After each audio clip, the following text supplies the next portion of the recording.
السلام علیکم، میں ہوں زویب جیجا اور آپ دیکھ رہے ہیں میرا یوٹیوب چینل۔ انتہائی ایک اہم خبر کے ساتھ جس سے پاکستان کی مسلسل بدنامی ہو رہی ہے، اور وہ خبر یہ ہے کہ پاکستان سے بیرون ملک جو بھکاری آج تک گئے ہیں ان کا اعداد و شمار سامنے آ گیا ہے، اور دوسری جانب کراچی ایئرپورٹ سے ایک بھکارن کا گروپ جو کہ دستاویزات تو موجود تھے لیکن پھر بھی گرفتار ہو گیا۔ وہ کیسے گرفتار ہوا اور وہ کیا چال بازیاں وہاں کے افسران کے ساتھ کر رہا تھا، لیکن اس کے باوجود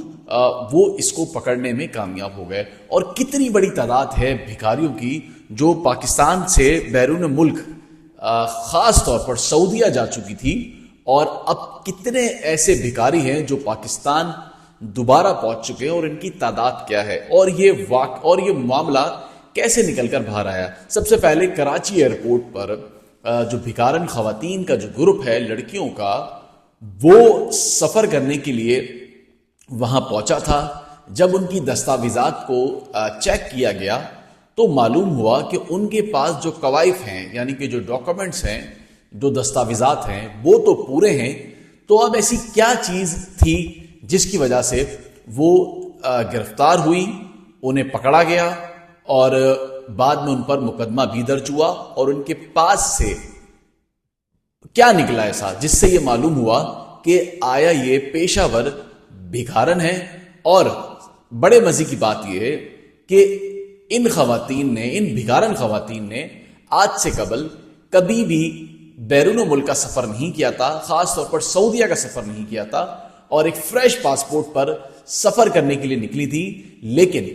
ان کا جو گینگ ہے، جو ان کا گروپ ہے، وہ بہت سارے ایسی بھکارن خواتین ہیں ان کو بھیج چکا تھا جن کی تعداد لا تعداد اور بے شمار ہے۔ اب جب ان کے کوائف چیک کیے گئے تو کوائف پورے تھے، تو کوائف پورے ہونے کے بعد اور مشکوک یہ خواتین ہوتی گئیں، اور اس کے بعد جو افسران تھے وہ چکرا گئے کہ اس خاتون کے پاس دستاویزات بھی پورے ہیں، ٹکٹ بھی اس کا جعلی نہیں ہے، اور اس پر لگا ویزا بھی جعلی نہیں ہے۔ لیکن جب انہوں نے یہ پوچھا کہ آپ کے پاس ہوٹل کی بکنگ ہے، تو وہ ٹال مٹول سے کام لیتی رہی، صحیح جواب نہیں دیا انہوں نے۔ اور اس کے بعد جب یہ پوچھا کہ آپ جو جا رہی ہیں، کیا آپ کے پاس اس کے لیے کوئی رقم موجود ہے، پیسے ہیں، یعنی کہ ریال ہے آپ کے پاس، تو یہاں پر انہوں نے مزید شک و شبہات پیدا کر دیے کہ جب انہوں نے یہ کہا کہ ہمارے پاس رقم موجود نہیں ہے، ہمارے پاس ریال موجود نہیں ہے، ان سے کہا کہ پاکستانی روپیہ آپ کے پاس موجود ہے تو وہ شو کیا جائے، وہ شو کرنے میں ناکام ہو گئی بہت ہی بری طرح سے، جس کے بعد پتہ یہ چلا کہ ایئرپورٹ کے باہر جو انہیں چھوڑنے آیا تھا وہ بھکارنوں کا گروپ تھا، اور جب تحقیقات کی گئی تو معلوم ہوا کہ یہ اس سے قبل لا تعداد خواتین بھکاریوں کی کراچی سے جو بھیج چکے ہیں، اور ان کے پاس سفری دستاویزات بھی تھے، لیکن پھر بھی انہیں گرفتار کیا گیا صرف اس وجہ سے کہ ان کے پاس رقم موجود نہیں تھی، جس سے یہ شبہ ظاہر کیا گیا کہ یہ بھکارن کا گروپ ہے جو کہ پاکستان کو بدنام کرنے کے لیے سعودیہ جانا چاہتا تھا۔ پھر ان کی گرفتاری ہوئی، اور ان کے اوپر مقدمہ درج ہوا، اور ان کے سارے دستاویزات بھی قبضے میں لے لیے گئے، اور انہیں ایئرپورٹ پھر انہیں بعد میں FIA کے حوالے کیا گیا، انسانی اسمگلنگ کا جو محکمہ ہے اس کے حوالے کیا گیا، تاکہ وہ مزید تحقیقات کرے کہ آیا ان کی کتنے ساتھی ہیں جو یہاں سے جا چکے ہیں۔ اچھا، اب کتنے ایسے 3 سال میں ایسے کتنے بھکاری ہیں جو پاکستان پہنچ چکے ہیں، اور ان بھکاریوں کے آنے کے بعد سے خصوصی کراچی میں بھکارنوں کا اور بھکاریوں کا ایک گینگ دن بہ دن زور پکڑتا جا رہا ہے، اور کراچی کے لیے سرد درد بن چکا ہے، اور یہ پیشہ ور بھکاری ہیں جو کہ مسلسل یہاں پر کراچی میں اور پنجاب میں اور پورے پاکستان میں اب اپنے اپنے علاقوں میں پہنچ چکے ہیں۔ ان کی تعداد 4000 ہے جو کہ پاکستان سے پہنچ چکے ہیں، اور سب سے زیادہ جو تعداد ہے وہ سعودیہ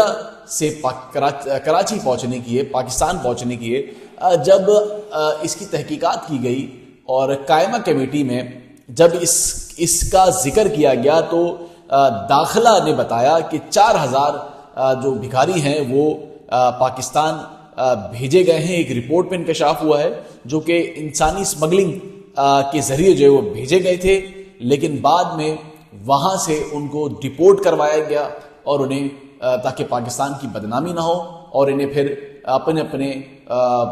بیرون ملک اور ملک میں جو ہے وہ انہیں دوبارہ ڈپورٹ کر کے بھیجا گیا ہے۔ تو یہ وہ تعداد تھی جو کہ اب جو یہ پہنچ چکے ہیں، ان کے گرد ابھی بھی گھیرا تنگ کیا گیا ہے۔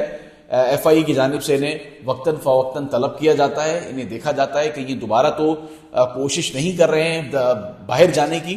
اور ساتھ ہی یہ بحث بھی قائمہ کمیٹی میں چھڑی رہی کہ پاکستان سے بالآخر اتنی بڑی تعداد میں بھکاری دوسرے ممالک میں پہنچ کیسے گئے ہیں۔ تو اب اس پر تحقیقات جو جاری ہے، اور ساتھ ہی ملتان کا جو ٹھیلے والا ہے وہ کس طرح سے اربوں پتی بن گیا، جو کہ سعودیہ میں اپنی جیل کاٹنے کے بعد ڈپورٹ کر کے جسے کراچی بھیجا گیا تھا، اس کے بارے میں بھی میں آپ کو اگلا جو ویلاگ ہے، اگلی جو سٹوری ہے اس میں ضرور بتاؤں گا۔